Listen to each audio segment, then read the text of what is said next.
Sa ngalan ng Ama, ng Anak at ng Espiritu Santo. Amen. Sumainyo ang Panginoon. At sumaiyo rin. Mga kapatid, sa araw na ito ating pinagdiriwang ang banal na kapistahan ng ating mahal na ina na nagpakita sa bundok ng Carmel. Napakaganda po ng ibig sabihin ng Carmel. Ang kahulugan nito ay hardin. At tayong lahat ay tinuturing na hardin, the garden of God. Tinatanim niya ang kanyang grasya, kanyang pagpapalat, kabutihan sa atin. Pinagdarasal tayo ng ating mahal na ina. Tinutulungan tayo ni Maria na anuman ang kabutihan na tinanim niya sa atin ng Diyos ay tumubo at mamungang mas mabuti. Sa mga napakaraming pagkakataon na kung saan tumubo nga tayo pero walang bunga ang ating buhay dahil paulit-ulit tayo bumabalik sa ating mga pagkakamali sa kasalanan. Palagi nating pinakikinggan ang tukso ng demonyo. Mga kapatid, pagsisihan natin mga pagkakataon na ito na kung saan tayo ay nililigtas ng Diyos pero palagi nating nilalapit ang ating sarili sa kapahamakan ng kasamaan. Sa mga pagkukulang natin, naway kaawaan tayo ng Diyos para makita tayo muling karapat-dapat makatanggap sa mga banal na misteryo. Hinaamin ko Sa makapangyarihang Diyos at sa inyo mga kapatid, na lubha akong nagkasala sa isip, sa salita, sa gawa, at sa aking pagkukulang. Kaya isinasamo ko sa mahal na Birheng Maria, sa lahat ng mga anghel at mga banal, at sa inyo mga kapatid, na ako'y ipanalangin sa Panginoong ating Diyos. kaawaan tayo na makapangyarihang Diyos. Patawarin tayo sa ating mga kasalanan at patnubayan tayo sa buhay na walang hanggan.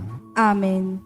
Panginoon, kaawaan mo kami. Panginoon, kaawaan mo kami. Kristo, kaawaan mo kami. Kristo, kaawaan mo kami. Panginoon, kaawaan mo kami. Panginoon, kaawaan mo kami.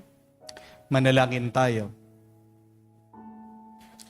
Ama naming makapangyarihan, loobin mo kami tuwangan ng banal na panalangin ng mahal na Birhen.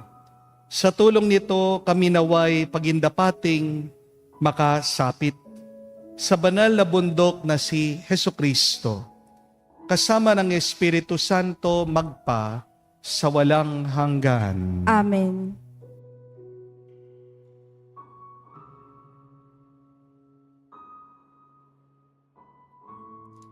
Pagbasa mula sa aklat ng Exodo. Noong mga araw na iyon, si Moises ay nag-aalaga sa kawan ng biyanan niyang si Jethro. Minsan, itinaboy niya ang kawan pabagtas ng disyerto at nakarating siya sa Horeb, sa bundok ng Diyos. Doon, ang anghel ng Panginoon ay nagpakita sa kanya. Parang ningas sa gitna ng isang mababang punong kahoy. Kitang-kita ni Moises na nagliliyab ito, ngunit hindi nasusunog. Kaya't nasabi niya sa kanyang sarili, "Katakataka ito. Tingnan ko ngang mabuti kung bakit di nasusunog, gayong nagliliyab." Nang lalapit na si Moises, tinawag siya ng Panginoon, buhat sa nagliliyab na punong kahoy.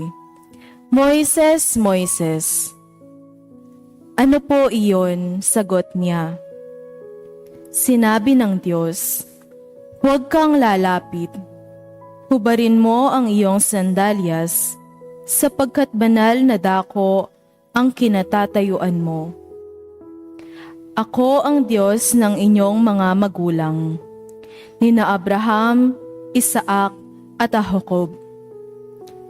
Tinakpan ni Moises ang kanyang muka pagkat natatakot siyang tumingin sa Diyos. Narinig ko ang daing ng aking bayan, at alam ko ang pag-aaping ginagawa sa kanila ng mga Ehipsyo. Kaya, papapuntahin kita sa Faraon upang ilabas mo sa Ehipto ang aking bayan. Sumagot si Moises, "Sino po akong haharap sa Faraon at maglalabas ng bayang Israel mula sa Ehipto? Huwag kang mag-alala, hindi kita pababayaan. At ito ang magiging katibayan na ako ang nagsuko sa iyo. Sa bundok ding ito ay sasambahin ninyo ako kapag nailabas mo na ang Ehipto, ang aking bayan." Sabi ng Panginoon. Ang salita ng Diyos. Salamat sa Diyos.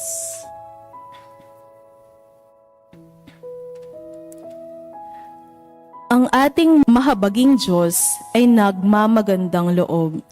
Ang ating mahabaging Diyos ay nagmamagandang loob. Panginooy papurihan, purihin mo kaluluwa. Ang pangalan niyang banal, purihin mo sa tuwina. Ikaw, aking kaluluwa, ang Diyos ay papurihan. At huwag mong lilimuting yaong kanyang kabutihan. Ang ating mahabaging Diyos ay nagmamagandang loob. Ang lahat kong kasalanay, siya ang nagpapatawad. Ang anumang aking sakit, ginagamot niyang lahat. Sa bingit ng kamatayan, ako ay iniligtas, at pinagpapala ako sa pag-ibig niya't habag. Ang ating mahabaging Diyos ay nagmamagandang loob. Ang poon ay humahatol, ang gawad ay katarungan. Natatamo ng inapi ang kanilang karapatan. Ang balangkas niya utos, kay Moises ibinilin, ang kahanga-hangang gaway na saksihan ng Israel. Ang ating mahabaging Diyos ay nagmamagandang loob.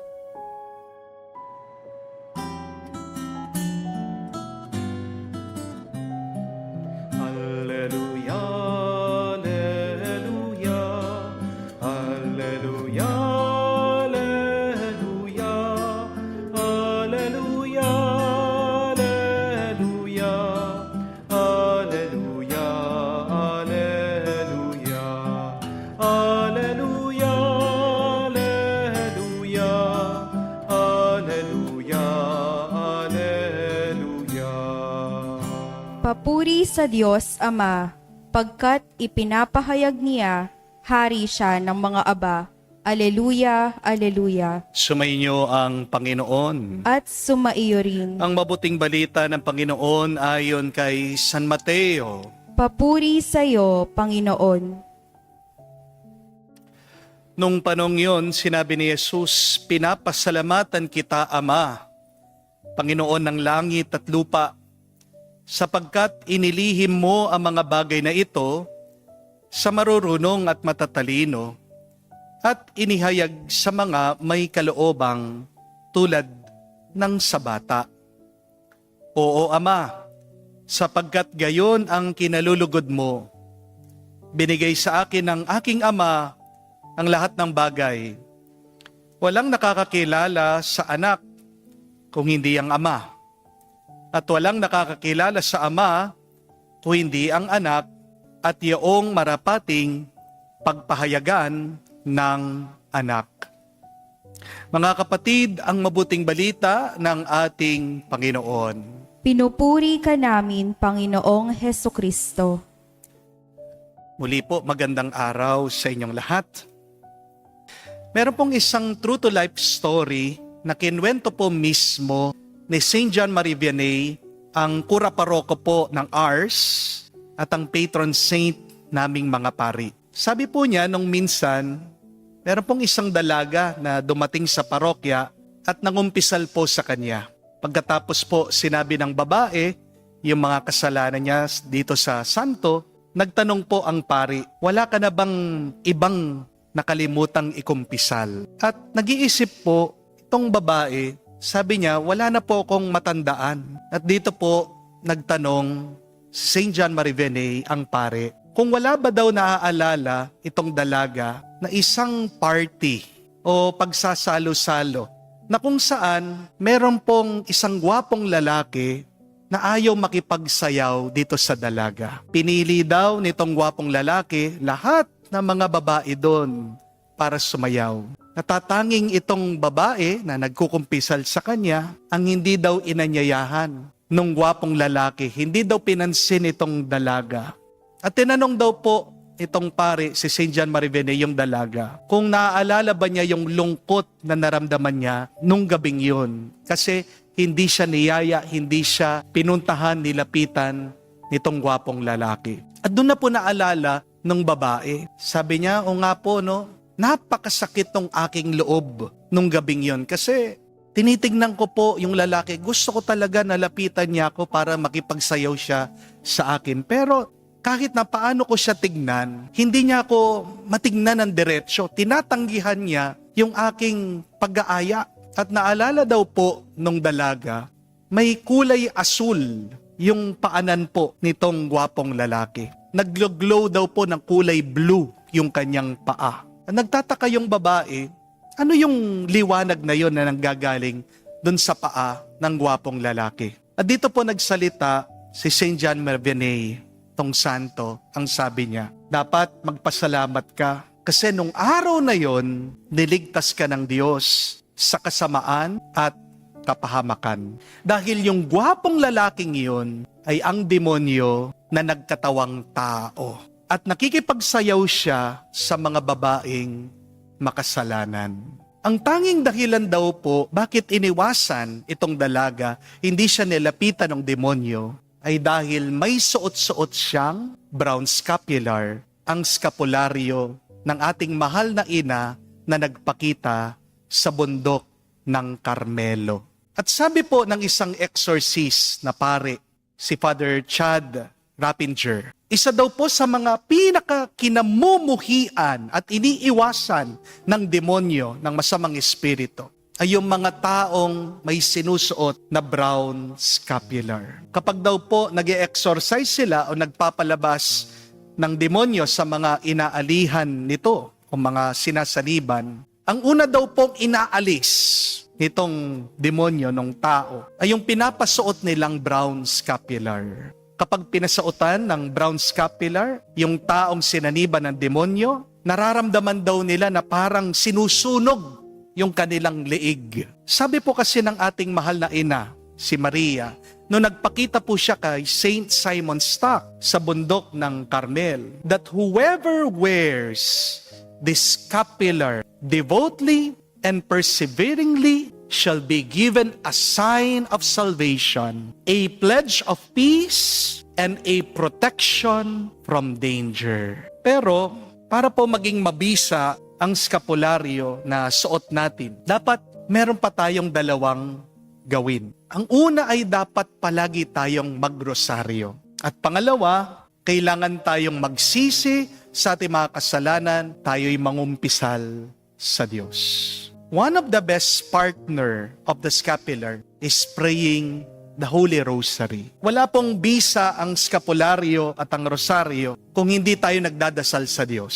Amen? Hindi lang po palamuti o dekorasyon ang skapularyo at ang rosaryo. Kapag sinusuot mo ang skapularyo, pag nagdadasal ka ng rosaryo, ito po ay isang tanda ng malalim na paniniwala mo, pananalig at pananampalataya sa Diyos. Isang dahilan bakit hindi nananalangin ang tao ay dahil sa kanyang kataasan ng loob.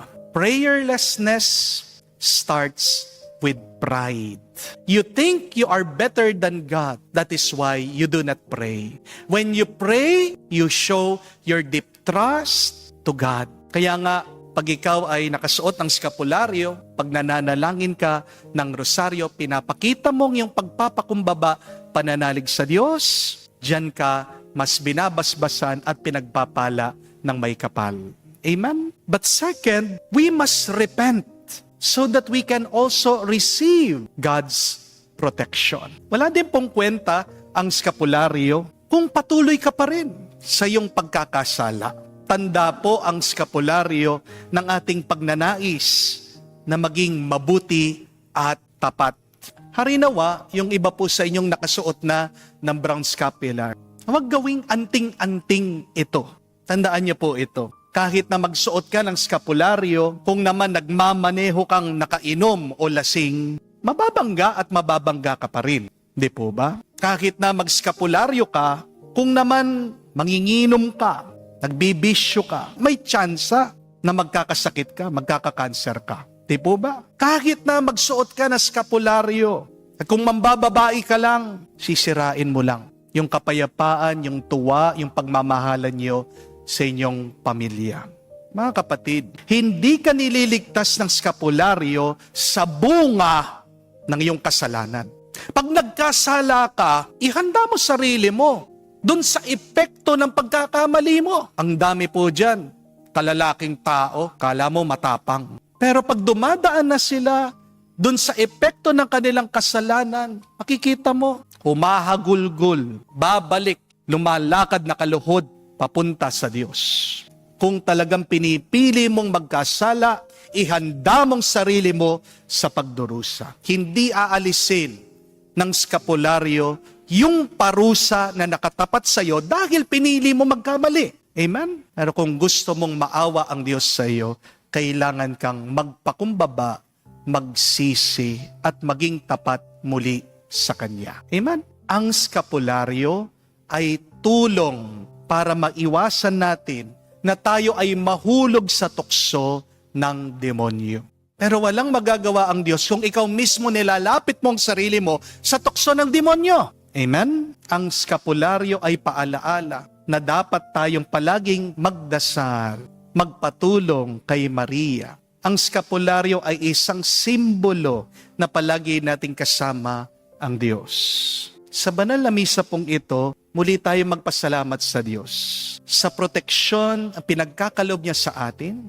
Kahit na alam naman natin hindi tayo karapat-dapat, napakarami nating pagkakamali. Pero walang sawa siyang nagbibigay sa atin ng kanyang grasya. Ganyan tayo kamahal ng Diyos. Sana wag nating sayangin ang biyaya ng Diyos.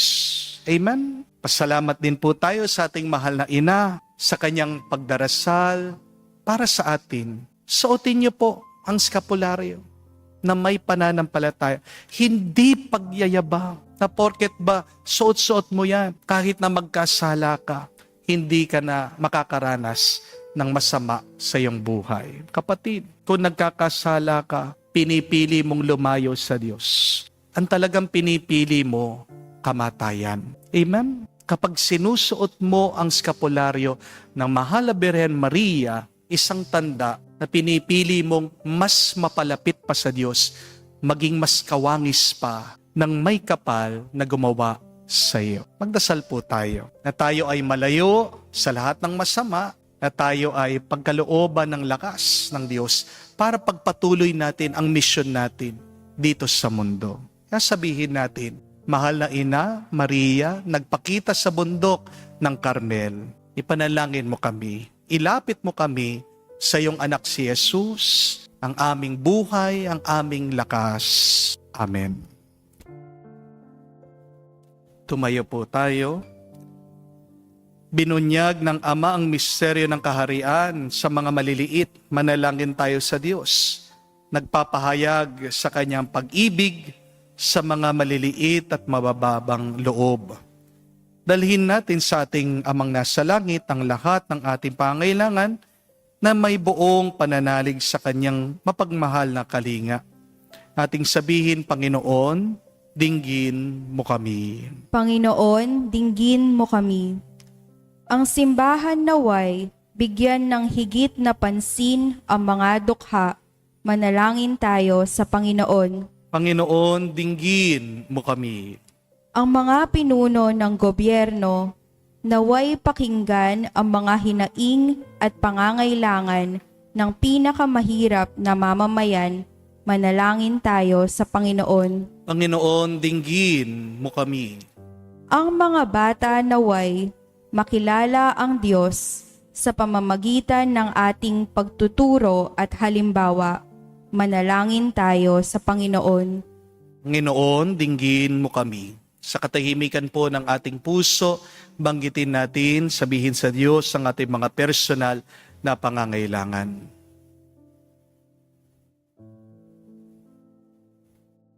Panginoong Diyos, gawin mo kaming matalino sa iyong karunungan at tulungan mo kaming makasunod sa iyo sa kababaang loob na pinakita sa amin ng iyong anak.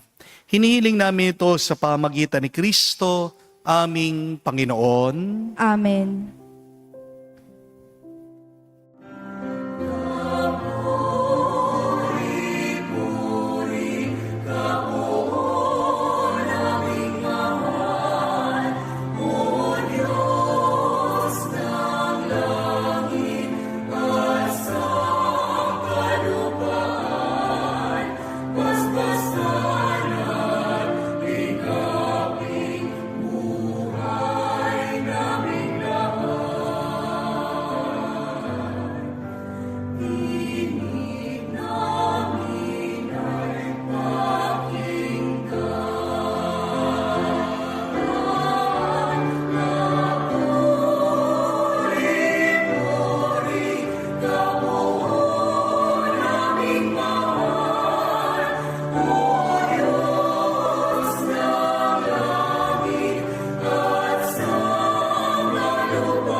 Manalangin ngayon mga kapatid, para ng ating mga paghahain ay kalugdan ng Diyos, amang makapangyarihan.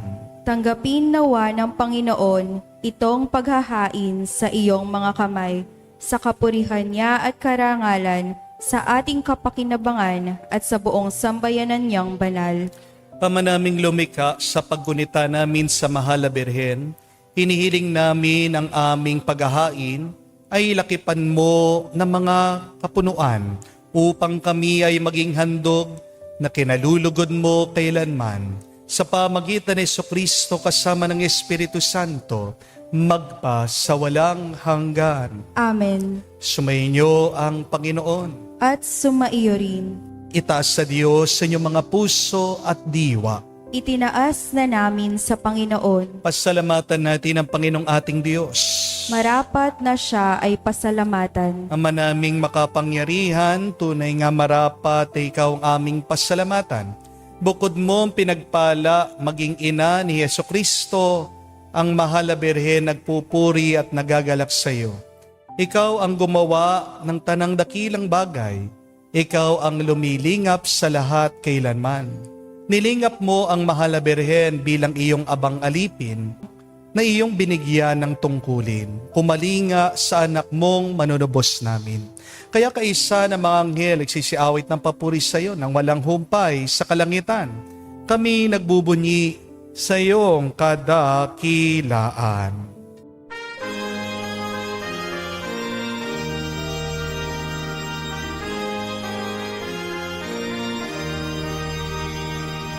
Santo, Santo, Santo, Panginoong Diyos ng mga hukbo. Napupuno ang langit at lupa ng kadakilaan mo. Hosanna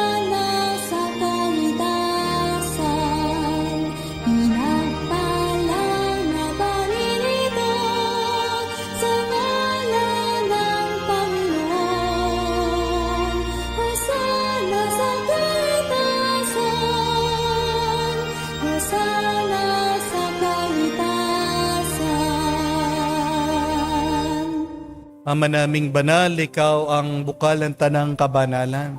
Kaya't sa pamagitan ng iyong Espiritu, gawin mong banal ang mga kaloob na ito upang para sa amin maging katawan at dugo ng aming Panginoong Heso Kristo. Bago niya pinagtiis ang kusang loob na maging handog, hinawakan niya ang tinapay, pinasalamatan kanya, pinaghati-hati niya iyon, inabot sa kanya malagad at sinabi, "Tanggapin ninyong lahat ito at kanin.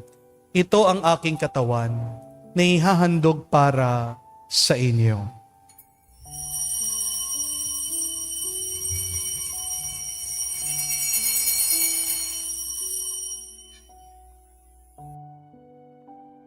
Gayon din naman nang matapos ang hapunan, hinawakan niya ang kalis, muli kanyang pinasalamatan. Inabot niya ang kalis sa kanya malagad at sinabi, "Tanggapin ninyong lahat ito at inumin. Ito ang kalis ng aking dugo, ng bago at walang hanggang tipan.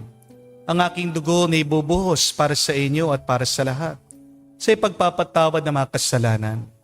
Gawin ninyo ito sa pag-alaala sa akin."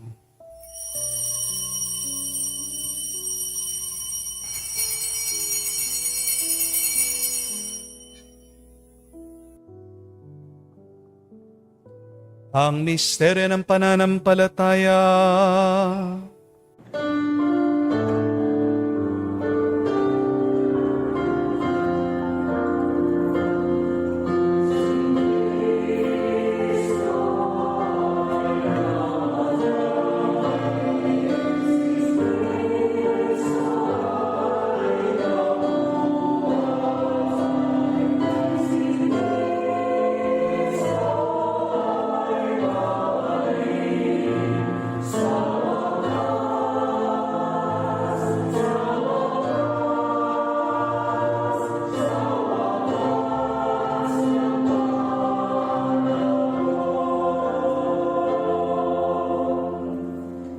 Ama, ginagawa namin ngayon ang pag-alaala sa pagkamatay muling pagkabuhay ng iyong anak. Kaya tiniyalay namin sa iyong tinapay nagbibigay buhay at ang kalis sa nagkakaloob ng kaligtasan. Kami nagpapasalamat dahil kami iyong minarapat na tumayo sa harap mo para maglingkod sa iyo. Sinasamo namin kami magsalo-salo sa katawan at dugo ni Kristo ay mabuklod sa pagkakaisa sa pamagitan ng Espiritu Santo. Amalingapin mong iyong simbahan, laganap sa buong daigdig. Puspusin mo kami sa pag-ibig. Kaisa ni Leon ang aming Santo Papa, si Florentino aming Arsobispo ng Tanang Kaparian. Alalahanin mo rin ang aming mga kapatid na nahimlay may pag-asang sila'y muling mabubuhay. Gayon din naman lahat ng mga pumanaw. Kawan mo sila't patuloyin sa iyong kaliwanagan. Kawan mo at pangindapantin kaming lahat na makasalo sa iyong buhay na walang wakas. Kaisa na mahal na Birhen Maria, Ina ng Diyos, kaisa ni San Jose ang kanyang malwalhating esposo, kaisa na mga apostol, lahat ng mga banal na namuhay dito sa daigdig na kalugod-lugod sa iyo. May pagdiwang nawa namin ang pagpupuri sa ikararangal mo sa pamagitan ng iyong anak, aming Panginoong Heso Kristo. Sa pamamagitan ni Kristo, kasama niya at sa Kanya, ang lahat ng parangal at papuri ay sa iyo, Diyos Ama, makapangyarihan, kasama na Espiritu Santo, magpasawalang hanggan. Amen, amen, amen. Sa nakagaling na utos sa turo ni Jesus sa Panginoon natin na Diyos, ipahayag natin ang lakas loob.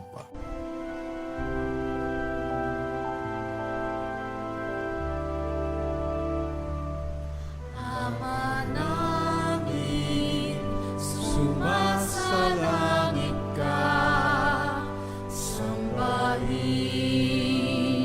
ang ngalan mo, mapasa amin ang kaharian mo, sundin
hinihiling namin kami adyas sa lahat ng masama, pagkalooban ng kapayapaan araw-araw, ligtas sa kasalanan, ilayo sa lahat ng kapamakan, samantalang aming pinanabikan ang dakilang araw ng pagpapahayag ng tagapagligtas naming si Hesus Kristo. Sapagkat iyo ang kaharian at ang kapangyarihan at ang kapurihan magpakailanman. Amen. Panginoong Hesus Kristo, sinabi mo si mga apostol, kapayapaan ang iniwan ko sa inyo, ang aking kapayapaan binibigay ko sa inyo. Tungayan mo ang aming pananampalataya, huwag ang aming pagkakasala. Pagkalooban mo kami ng kapayapaan at pagkakaisa, ayon sa iyong kalooban, kasama ng Espiritu Santo magpa sa walang hanggan. Amen. Kapayapaan ng Panginoon ay laging sumainyo. At sumaiyo rin. Magbigayan po tayo ng kapayapaan sa bawat isa. Peace with you po. Kapayapaan po sa inyong lahat.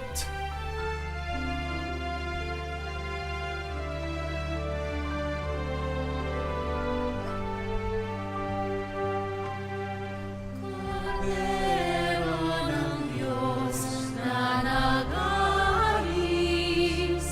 ng mga kasalanan ng sanlibutan, maawa ka sa amin. Maawa ka sa amin. Kordero ng Diyos na nag-aalis ng mga kasalanan ng sanlibutan, maawa ka sa amin.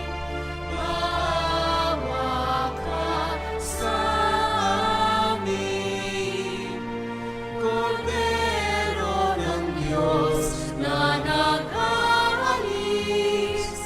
ng mga kasalanan ng sanlibutan, ipagkaloob mo sa amin ang kapayapaan.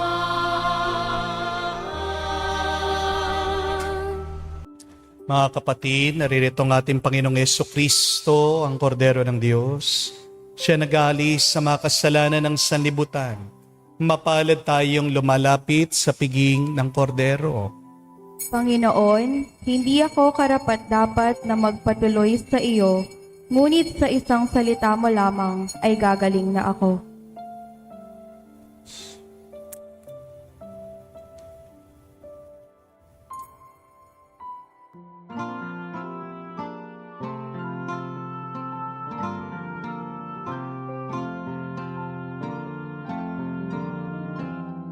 Piring Maria, dala sa umaga, noon pa man ay itinangi ka. Ang iyong liwanag ang takdang lulupig kay Satanas, tao'y ililigtas. Iyong tunghan kaming nananambitan, at ang lupang iyong tinapakan. Tulong mo'y ilawit sa aming Maria, ngayon at sa aming kamatayan. Ang kalinisan mo'y iginagalang, naming mahina't makasalanan. Awa ng Diyos ang aming kahilingan, Birhen Maria, kami tulungan. Manalangin tayo.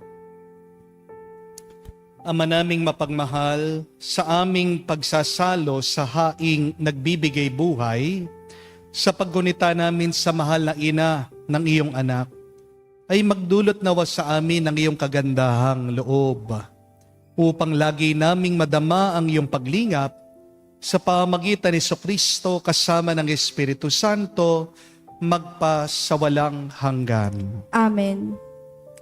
Muli po pinapaalala ko sa inyo, ang skapularyo po ay hindi anting-anting. Ito po ay sakramental. Ang ibig sabihin po ng sakramental ay pinapahintulot po ng ating simbahan na ang gamit na ito ay basbasan para makatulong sa pagpapalalim ng ating pananampalataya, tulong pa sa ating buhay pagpapakabanal. Hindi po ibig sabihin pag nakasuot ka na ng skapularyo ay may permiso ka na, gawin mo na yung gusto mo, okay lang na magkasala. Hindi po ganun ang gamit ng skapularyo. Pag ikaw ay nagsusot ng skapularyo, ibig sabihin dapat mas nilalayo ka pa niyan sa tukso at sa masama. Mali pong pagkagamit nyo sa skapularyo kung ginagamit nyo po yan para pagpatuloy nyo lang yung masama na inyong nakasanayan. Mas malala po ang parusa nyo nun. Kasi alam mo na nga mali, ginagawa mo pa. Hindi po ba? Kaya nga po, muli tayo ay magpatulong sa ating mahal na ina kung man naisip natin, maramdaman natin na may mali tayong ginagawa, tayo'y magpakumbaba, magbalik loob sa Diyos. Dahil hindi tayo magiging payapa sa buhay pagkakasala. Ang nararamdaman mo pag ikaw ay gumagawa ng kasalanan, sarap. Pero hindi naman lahat ng sarap ay magbibigay sa iyo ng kabutihan. Not all pleasure is good. Tandaan mo kapatid, may kaluluwa ka pa rin. Harinawa, tulungan tayo ng ating mahal na ina na nagpakita dun sa bundok ng Carmelo na alagaan natin mabuti ang kaluluwang ito para pag tayo ay humarap sa Diyos kahit na paano ay hindi tayo mahiya. Maging karapat dapat tayo sa tulong na kanyang grasya na kamtan natin ang buhay na walang hanggan. Sumainyo ang Panginoon. At sumaiyo rin. At kayo basbasa ng Diyos, makapangyarihan sa lahat, sa ngalan ng Ama, ng Anak, ng Espiritu Santo. Amen. Ang ating misa ay natapos na, humayo kayo sa kapayapaan ni Kristo. Salamat sa Diyos.